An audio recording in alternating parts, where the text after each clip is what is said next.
Global market কিন্তু আমরা অনেক এগোচ্ছি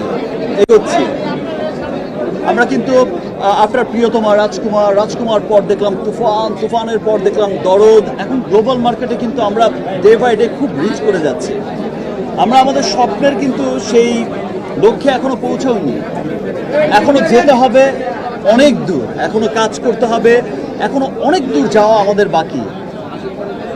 মাত্র তো শুরু হলো, অনেক বলে এবং যাবো ইনশাল্লাহ অনেক দূর। ঈদ ছাড়া হাইস্ট ওপেনিং ছিল তো ছিল, বাস দ্যাট মিনস ঈদ ছাড়া সিনেমা সবসময় সুপারহিট হয়েছে। ইনফ্যাক্ট আমার ক্যারিয়ারে যত সিনেমা এসেছে, বিগ হিট সিনেমা, সেটা আমার প্রিয়া থেকে যতগুলো সিনেমা এসেছে, কোটি টাকার কারণ যতগুলো বিগ হিট সিনেমা এসেছে, সবগুলো কিন্তু ঈদ ছাড়াই এসেছে। বিকজ ঈদে একটা কম্পিটিশন কিন্তু থাকে, অনেক সিনেমা ভিড় থাকে, কিন্তু ঈদ ছাড়া কিন্তু একক সিনেমা থাকে।